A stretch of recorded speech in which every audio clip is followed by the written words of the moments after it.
The air had carried a strange stillness all afternoon, the kind that makes your skin prickle and the sky bruise into unnatural shades of green. When the sirens wailed through our Kansas town, I had only minutes to dive into the basement.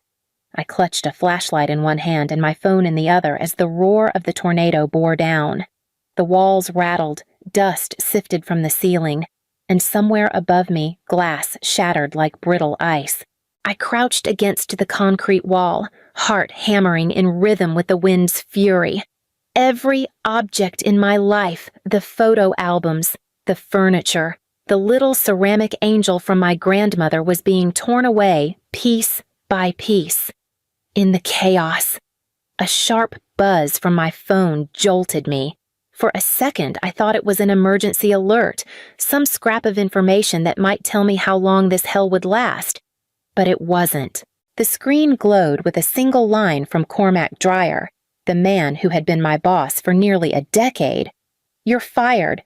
We don't need weak employees." The words cut deeper than the storm's howl. I blinked, thinking maybe the stress and fear had twisted the letters. But when I scrolled, the truth hit harder than any flying debris. Attached below was a forwarded email, clearly sent by mistake. In it, Cormac bragged to the CFO. "Finally got rid of her now. The embezzlement plan won't be challenged." I read it twice, then a third time, the blood draining from my face. Outside, the storm shredded my world. Inside, betrayal hollowed me out. My house might collapse, but the foundation of my loyalty had already crumbled. The walls shuddered, a beam cracked above me, but all I could see was the message. Years of loyalty, late nights, and millions in revenue I'd secured meant nothing to him.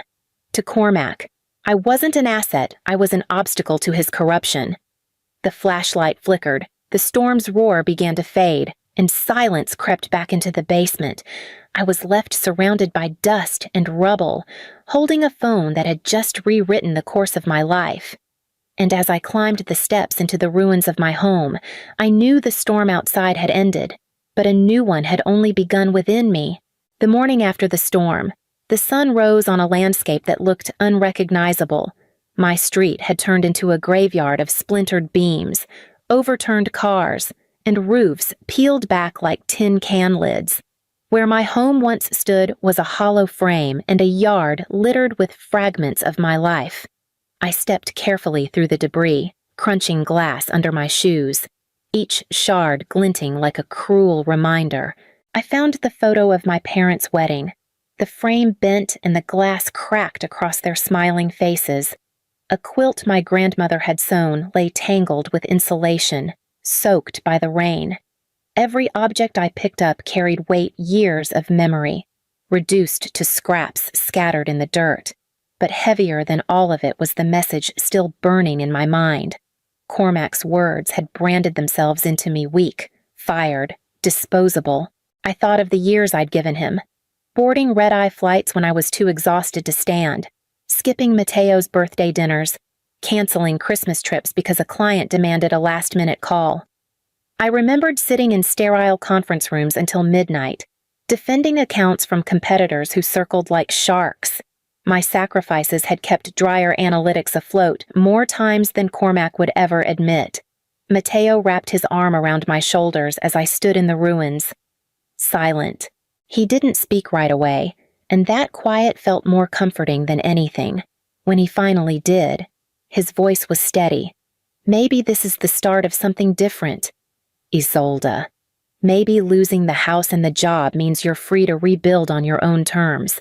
I wanted to believe him, but all I could feel was the sharp edge of betrayal.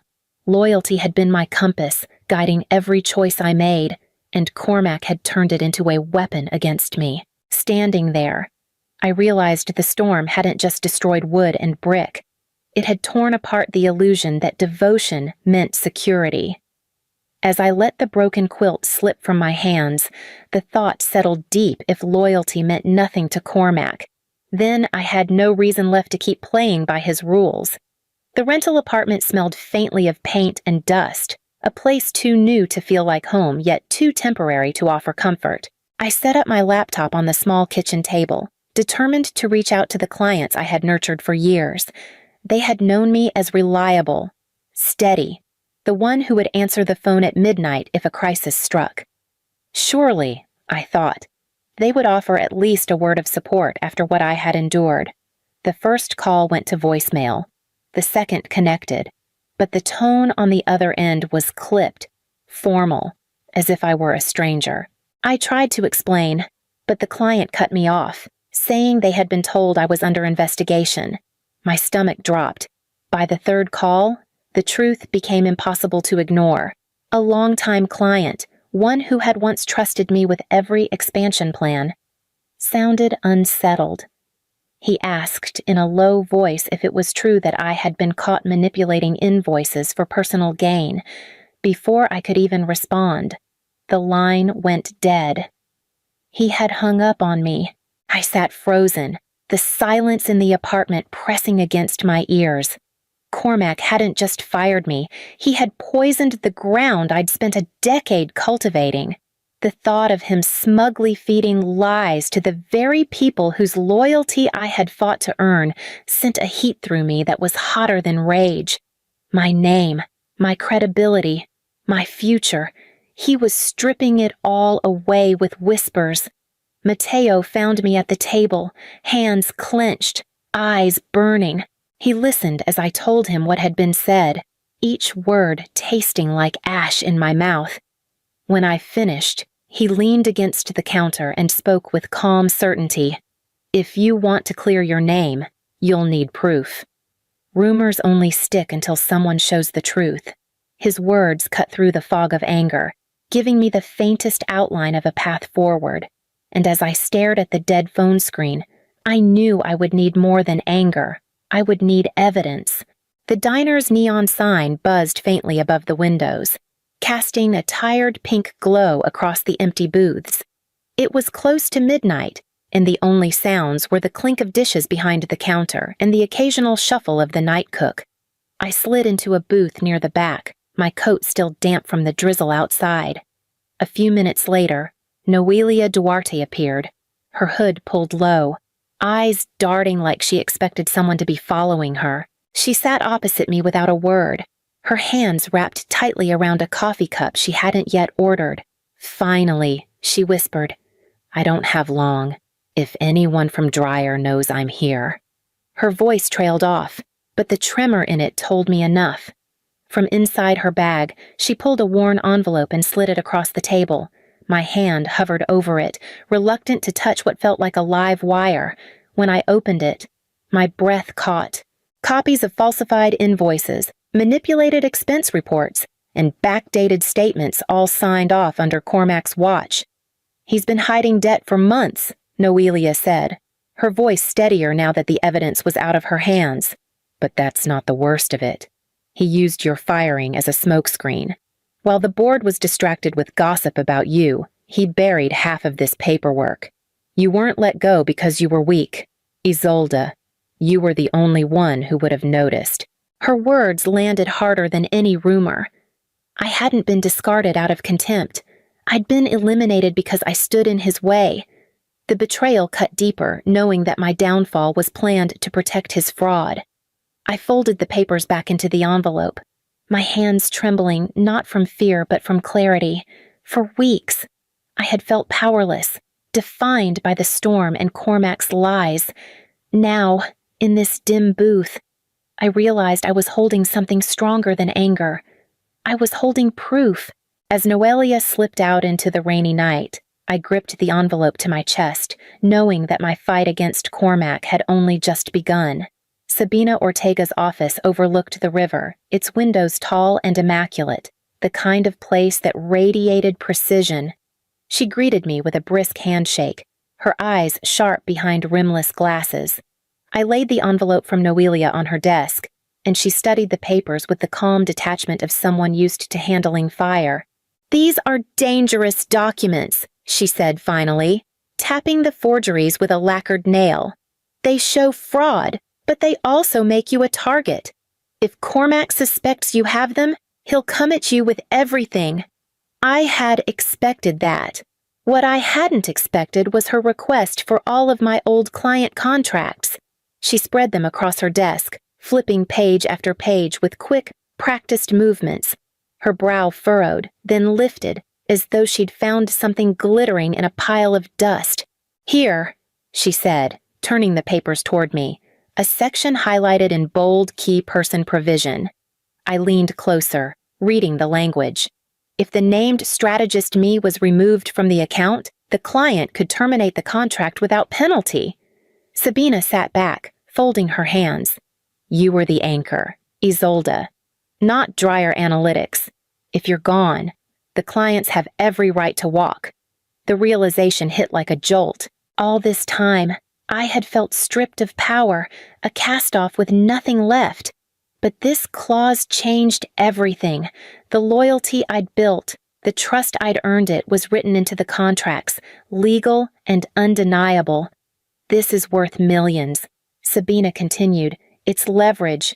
With these provisions, you can move clients away from Dryer legally, but tread carefully. One misstep and Cormac will sue you into the ground. You'll need strategy, not just rage." I pressed my palms flat on her desk, steadying myself.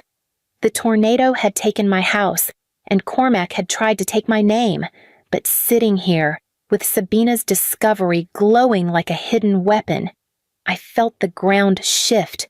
For the first time, I wasn't the one at risk. I was the one holding the knife by the handle. Leandro Voss's office in Manhattan looked more like a private gallery than a workplace. White walls, abstract art, and not a single piece of clutter. He stood by the window as I entered, tall, composed, the city lights reflected in the glass behind him.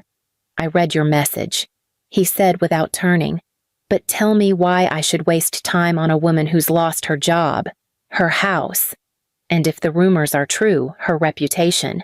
The words stung, though I had braced for them. I took the seat across from his desk, steadying my voice. "Because those rumors were planted by a man who's about to drag his company into ruin." He finally faced me, his expression unreadable. "Bold claim, but bold isn't enough in this business. Show me why I should believe you." I slid the envelope across the sleek desk, the same one Noelia had given me in that diner, its edges softened by my constant handling. Leandro leafed through the contents in silence, his eyes narrowing as he reached the falsified invoices and forged signatures. When he looked up, the faintest smile touched his mouth. "So Dryer Analytics is rotting from the inside." He tapped the papers once. "And you were the inconvenient obstacle he needed gone." I nodded, a pulse of heat running through me. "I know the clients, Leandro. Their trust isn't in Dryer, it's in me. With the key person clauses, they can walk, but I need backing to build something they can walk toward."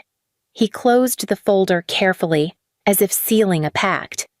"I'll finance you, but understand this, my money follows results. Bring me at least 3 major accounts, and the rest will fall in line.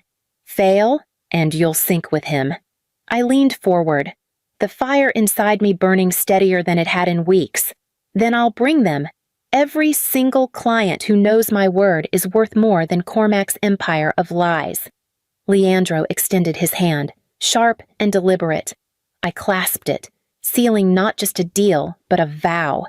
The fight had begun, and I intended to win. The boardroom at Dryer Analytics was as cold and sterile as I remembered, a wall of glass framing the Chicago skyline. Cormac stood at the head of the table, his voice steady, his presentation polished. Charts and graphs glowed on the screen, each one a carefully crafted illusion of stability. The directors nodded uneasily, their pens tapping against notepads, their doubt hidden behind forced professionalism. Then the doors opened, and I stepped inside with Leandro Voss at my side and Sabina Ortega just behind. Every eye turned toward us. Cormac froze mid-sentence, his hand tightening around the clicker. "What is this?" he demanded, his voice echoing off the glass. Leandro set a leather folder on the table with quiet precision. Sabina slid documents across to each director, her tone clipped and confident. A counteroffer. Immediate buyout of Dryer Analytics assets at a price that reflects its current realities. Cormac laughed, too loud, too brittle. You can't be serious. This woman was fired in disgrace. She's nothing. I met his eyes and let the silence stretch until it broke him. Then I spoke. Your clients don't agree. Neither do your numbers. A director shifted uncomfortably. Another leaned forward, scanning the pages. Leandro's offer was bold, a fire sale figure but backed by capital and stability that Dryer no longer had. For a moment, the room wavered, and Cormac sensed it. He slammed his palm on the table. You can't trust her. She's a thief. That was the moment. I drew a single sheet from my folder and slid it across the polished wood, the faxed contract, signed in his own hand, authorizing a deal that didn't exist. The silence after was heavier than the storm that had destroyed my house. One by one, the directors turned on him. Anger, betrayal, disbelief. Questions erupted, votes shifted, and then, with a series of signatures, the company I had built from the ground up yet been cast aside slipped from his grasp and into mine. Cormac's empire had crumbled in the span of a single afternoon, and I watched the realization darken his face like a storm cloud about to break. For a long second, Cormac just stared at the signatures on the documents. His face drained of color. Then the silence cracked. His chair screeched backward as he stood, pointing a trembling finger at me. You think this makes you powerful? He spat. You're nothing but a parasite, disloyal, hysterical, unfit to lead anyone. His voice rose until it rattled in the glass walls.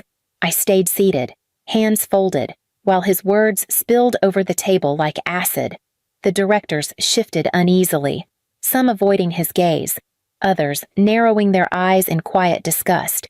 When his tirade failed to break me, he leaned forward, slamming both fists against the polished wood. She's finished, he shouted, veins bulging at his temples. Do you hear me? Finished.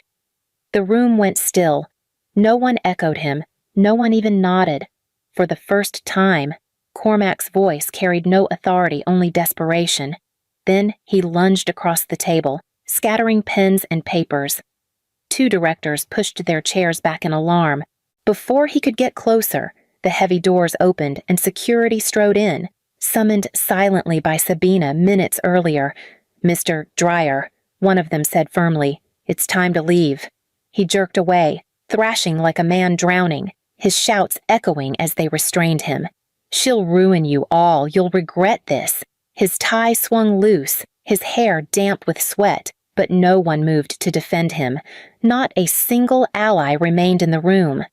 The doors shut behind him, muffling the last of his fury. In the quiet that followed, the directors looked at me differently, not with suspicion, but with recognition. For the first time, I felt the ground shift fully beneath my feet. The fear that had shadowed me since the tornado, since that message, was gone. I had survived the storm, and now I had survived Cormac's collapse. What lingered was a new certainty he would not surrender easily, and the wreckage he left behind would not stay buried. The boardroom had emptied hours ago, leaving only the faint hum of the city outside and the weight of signatures that had rewritten my future. I gathered the last of my papers when the door creaked open. Cormac slipped inside, his tie undone, his eyes bloodshot, his posture stripped of the confidence he once wore like armor. He closed the door behind him and leaned against it, breathing hard. You think this is victory? His voice was hoarse, raw. You humiliated me in front of my board, dragged my name through the mud, betrayed everything I built. I didn't move, didn't rise to his level. I simply placed my folder on the table and looked at him. You fired me while a tornado destroyed my home. You called me weak, but that storm tore walls, not me.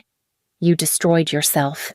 The words hung in the air, sharper than any outburst could have been. His mouth opened, then shut again, his throat working for a retort that never came. For the first time, Cormac Dreyer had no answer. He staggered closer, searching my face for some sign of doubt, some fracture he could press into. But there was nothing left for him to take. The empire he'd controlled was gone, his reputation shattered, his grip on power broken by his own arrogance. He dropped his gaze to the floor, hands trembling at his sides. "They'll regret siding with you," he muttered, though even he seemed unconvinced by the words. Then, without another glance, he slipped out of the room like a shadow retreating from the light. I exhaled slowly, the tension leaving my shoulders in a wave. The fight that had consumed me since the storm was over, and I had stood my ground. Now, for the first time in months, the question wasn't about survival. It was about what I would build with the power he had thrown away. 6 months later, the offices of our rebranded firm overlooked the Chicago River, glass walls reflecting a skyline that now felt less intimidating and more like possibility. The conference floor hummed with the steady rhythm of work teams collaborating, phones buzzing with new contracts, laughter echoing from corners where silence used to rule. My own home had been rebuilt too, not identical to what I had lost, but stronger, anchored with steel beams and windows reinforced to withstand future storms. In both places, the house I returned to at night and the company I guided by day, the air carried the same message: survival was no longer the measure. Growth was. The first policy I enacted as CEO was one Cormac would have scoffed at: a disaster relief fund, written into the budget as non-negotiable. Any employee struck by tragedy would never be abandoned, not on my watch. The board approved it unanimously.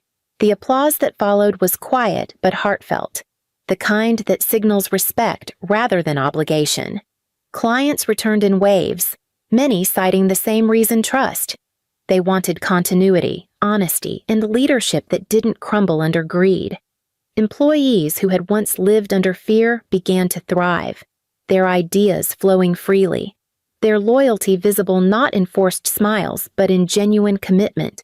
Meanwhile, the industry headlines carried a different story about Cormac Dreyer: blacklisted, investigated for fraud, abandoned by his allies. His name appeared less as a competitor and more as a cautionary tale. Each article was a reminder of how quickly arrogance corrodes what it touches. Sitting at my new desk one evening, I thought back to the night in the basement, the roar of the tornado, the glow of that text message. The storm had torn through my walls, but it hadn't destroyed me. What it did was strip away illusions, leaving only what was worth rebuilding. I had sought justice, and I had found it. But more than that, I had found clarity, integrity, and loyalty.